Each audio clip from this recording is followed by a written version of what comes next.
Welcome back to GlowPOP Reads. Now, before I get into this episode, I wanted to tell you all the reason why I never got around to recording Chapter 14 and why I didn't come sooner. Well, a few days ago, I got the vid. You know, the vid. I'm pretty sure you all know what it is. I was sick with that for a few days, and I haven't been able to record. My body was aching and everything, but now that I'm feeling a lot better, I can finally get around to recording this, so I really hope you enjoy this episode, and I appreciate your patience. It really means a lot that you guys come by my channel and see what I'm up to. Anyway, let's get into this episode. The story I'm currently reading is Bendy and the Ink Machine, Dreams Come to Life by Adrian Kress. If you haven't seen the previous chapter, I suggest you listen to that before this one, so you can catch up with what's going on. But if you have already done so, I hope you'll enjoy this one. Also, be sure to subscribe, leave comments, and click the bell for more content. Don't forget to support me on other social media sites, and feel free to leave me a coffee as well. Links are in the description. And now, on with the story!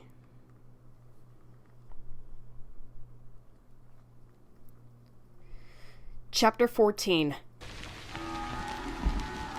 Time passes. Folks say that when things are going well, time goes faster.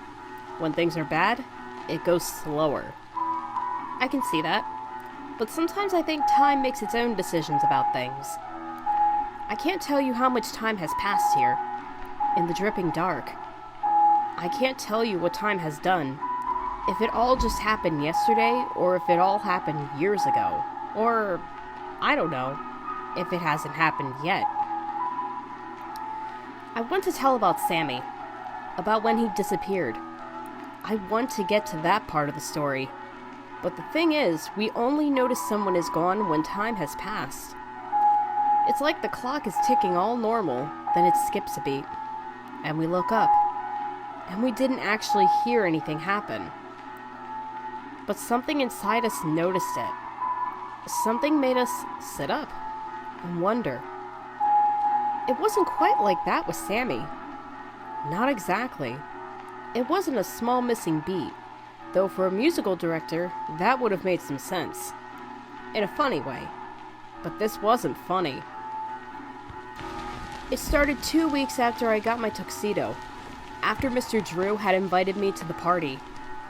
I was on my way down to my least favorite part of the studio, the music department, when I ran into that strange violinist I'd met on my first day. I'd never learned her name. The musicians weren't around much, and, anyway, she gave me the willies. She always looked haunted. Her hair was still a sheet of black, and she wore that long black skirt and sweater, even though, yeah, maybe the weather was a degree cooler now that it was September, but it really wasn't that much better. She didn't stop. I wasn't even sure she noticed me. She sidestepped me and kept on going. And that was it. But later in the day, I heard Dave, of all people, talking about how the musicians had been locked out of the music room. "What's the big deal?" Richard had asked, pushing up a wrinkled sleeve and scratching his bicep. "Get a master key." "They did! Seems like something was barricading the door," Dave replied. We all looked at him. The old man never spoke, never seemed to remember we were here. "All I know," he added, and then, like a switch shut off, he was back to work, flipping between his 2 pages, making sure the change in the drawings of Boris's arm from cell to cell was just right. "There must be more to that story," Jacob said to me. "Something to do with ink." I imagined but didn't say out loud, because that was a bizarre thing for someone to say. 3 days after that, when enough time had passed, but not so much that people really noticed it, Toby from accounting mentioned that Sammy hadn't come in for his paycheck. Again, us workers only knew anything about this because Mr. Drew himself was storming around the building, angrily muttering about it, interrogating folks he met as he went. I didn't feel like the rage matched the situation, but then I figured maybe he had something more on his mind than just a missing music director. "It's the machine," said Dot as we were eating lunch. "What about it?" I asked. She always just said things out of the blue like that. Something's not working right. I heard him yelling at Tom. He's yelling at everyone, I replied. Yes, but trust me, we want answers. We need to find that machine, she said. I couldn't exactly tell her how I wasn't interested in investigating any further, how the creature near the infirmary didn't make me curious anymore, just made me want to stay away. After going to the suit shop with Mr. Drew, all I wanted was to draw and show Mr. Drew what I could do. I just wanted to work. But then, Sammy went missing. Officially. He'd been gone for over a week, but when the police showed up and started talking to folks, that's when we realized it was more than just someone taking a day off. The questions were straightforward. When was the last time you saw him? And that's when I remembered that the last time was the time he'd stormed into the art department looking for ink. That made me very uncomfortable. But then, things took a turn. I remember coming to work and the police were outside and the studio was shut down.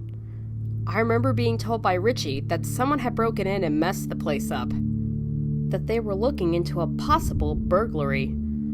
I remember Mr. Drew rushing from his car and shouting in the detective's face something about sabotage.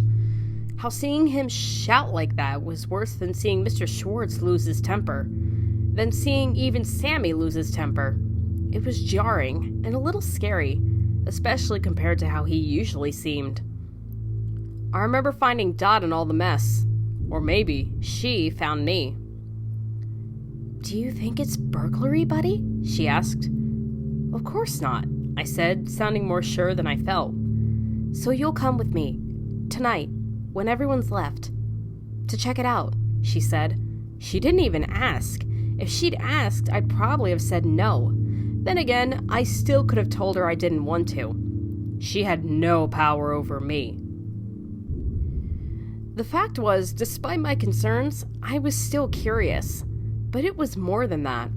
Seeing Mr. Drew so upset, seeing him shake with rage, and locked out of his own studio, well, it made me want to fix things. And if Dot and I could figure out what had happened, solve the mystery, he'd appreciate that. I had ambition after all, and Dot had a key. The police barricades were still up that evening. There were no police, though. No one around to guard the studio. Do we really want to do this? I asked. I couldn't draw a more ominous-looking scene if I tried. Which, at this point, well, I was beginning to figure my efforts at drawing weren't all that impressive. Still, the dark, looming exterior, the do not enter sign, the fact even that the street lamp overhead was dark, a burnt-out bulb or something. Dot didn't really care about atmosphere, in the real world, that is. Ready? She asked. She slipped easily under the tape crossing the front door and had the door unlocked before I even made it across the street running after her. She was little, but quick. Inside, the studio reminded me a lot of the first time I'd seen it, when there had been that blackout. It made me feel strangely better because it was familiar, but it didn't make me feel all that safe or anything. Dot turned on a flashlight. Because she'd brought a flashlight. Because she always thought ahead like that. I don't think we should turn any lights on. We don't want to draw attention to the building, she said as she started walking. And keep away from the windows, okay? Yes, I said, which wasn't quite the right thing to say, but I was feeling so uneasy now. I knew Dot was confident that Sammy was behind everything strange and creepy in the studio. And I wanted to trust her, like I did with most things. But I couldn't forget the breathing on my face, the large handprint on my shirt. It didn't make sense to me that any of it was, well, human. It also didn't make sense to me that it wouldn't be either. I didn't want to scare her, though, and I didn't want to scare myself. But I was afraid of what hid in the dark corners. We stepped into the elevator. It was a strange experience, feeling the motion, but seeing only Dot and part of the ceiling lit. It was hard to believe we were moving at all. Dot didn't say anything, but looked as determined as ever, holding the flashlight just below shoulder height. Her glasses created huge shadows around her eyes, framing them so it looked like she was wearing a mask. She was a superhero. The elevator clanged to a stop, and we stepped out into the dark hall. Here we go again, I thought. We walked that familiar hallway, and Dot shone the light around to see more than just where we were going. "Buddy, look," she said. Her light had caught the glint of something on the wall. She got closer but didn't have to. I knew what it was. "Ink," she said. She traced it with her flashlight down the wall farther away from us. The light grew and revealed thick trails of ink, like a hand had been dragged along it, but bigger. There were larger splatters toward the end of the wall, like someone had thrown buckets of ink at it, dumped it on the ground, and splashed it everywhere. No wonder they shut everything down.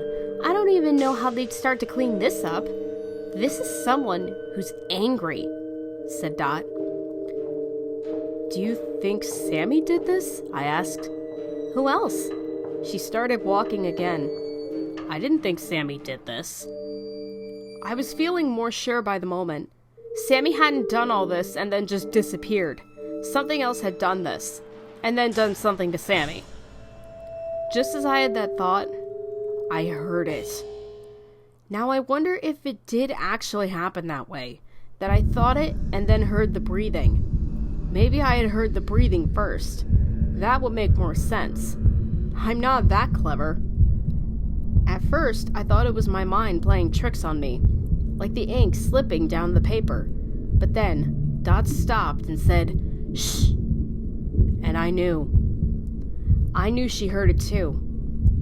We stopped walking and stood in complete silence. Except we couldn't stand in silence. Not with the sound of wet breath stalking us from somewhere behind. Not with the sudden thump on the ground. And another.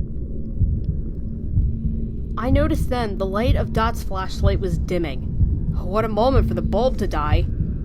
I turned to look and saw Dot's face illuminated by the glow, staring in horror as the shadows started to creep into the beam. It could have been water pooling around us, but I knew it wasn't.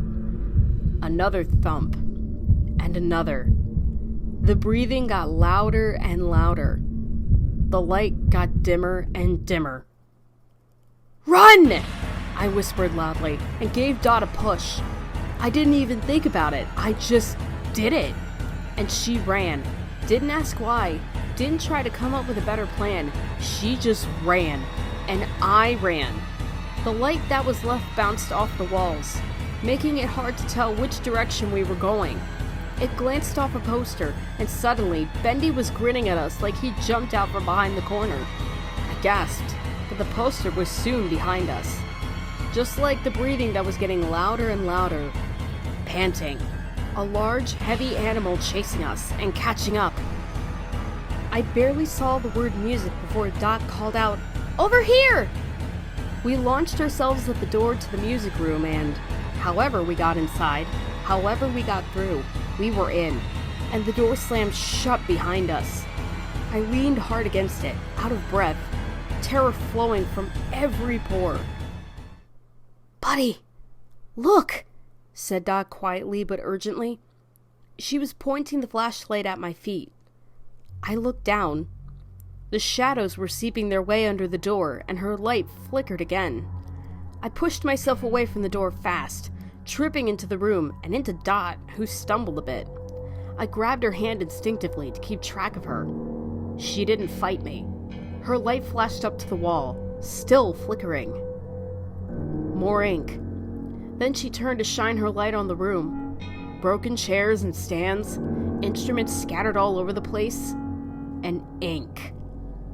Ink everywhere. "Can you hear it?" she whispered. "I can't hear it." I strained my ears to listen for the wet breathing, for the footsteps. "No, aim at the door again," I whispered back. She did, and gasped. We both staggered back instantly, still holding on to each other. The black shadows were even longer and seemed to be reaching now, almost like they were climbing up the beam of the flashlight, like fingers trying to grab us. "Turn it off! Turn it off!" I said in a panic. I could hear her fumble with the flashlight, and then there was a click. We stood there in the pitch dark. The only breathing I could hear was hers and mine. I clenched my body tight, bracing myself for the shadows to find us, to wrap themselves around us. Nothing happened. "What was that?" Dot asked in a frantic whisper. "It was the thing. It's the thing from the infirmary," I whispered back, trying desperately to answer and also not make a noise. "I don't understand," whispered Dot, her hand shaking in mine. It doesn't make sense. The shadows, the sounds." "Shh!" She was quiet instantly. I didn't know what I'd heard, but something had sparked my senses. I closed my eyes. Even though it was pitch black, I closed my eyes, trying to hear through the darkness, as if the darkness itself was thick and muffling sound. So quiet. Too quiet. "Do you think it's gone?" asked Dot. Crash! We both screamed. "Turn on the light," I said. And there was a panic movement from behind me as Dot fumbled with the flashlight. The beam was dim. So dim as it fell upon the floor. But there was enough to catch the figure covered in thick ink on the ground in front of us. "Buddy," gasped Dot. I leaned down. I'd done this before. I was experiencing the same thing before, in the music room, bending over a figure covered in ink. The head jerked, and I fell back into Dot. She stumbled and the light wavered for a moment.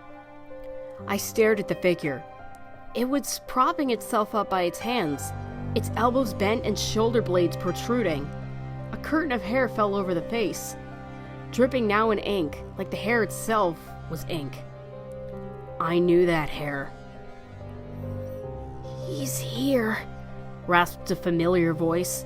The head twisted suddenly, and then its body collapsed in a sickening thud against the wood. "What is that?" asked Dot, her voice high and shaking. "The violinist," I replied, barely able to get the words out. "Who?" I reached toward Dot. I needed the flashlight. I needed it. I was in full panic, and all I knew was, he was here. It was here. Somehow, Dot understood and put the flashlight in my shaking hand.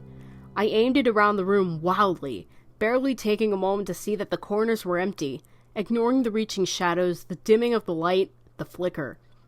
Every direction, every way possible. I aimed down and all around, and back to the door, and the chaos in the room just made it all like a fever dream, like I was dizzy. Nothing. No one. I stopped, the faint beam landing again on the violinist. "Where did she come from?" whispered Dot. "She couldn't have just appeared." I shook my head. No idea. It's like she was just... I didn't finish my thought. There was a pause, and then Dot completed my sentence. "Dropped." Slowly, and with a deep intake of breath, I turned the flickering faint beam up above us and looked. Something wet. Black. Dripping. A figure, with something sharp that glinted in the light. Like teeth. And then, the flashlight died in the shadows.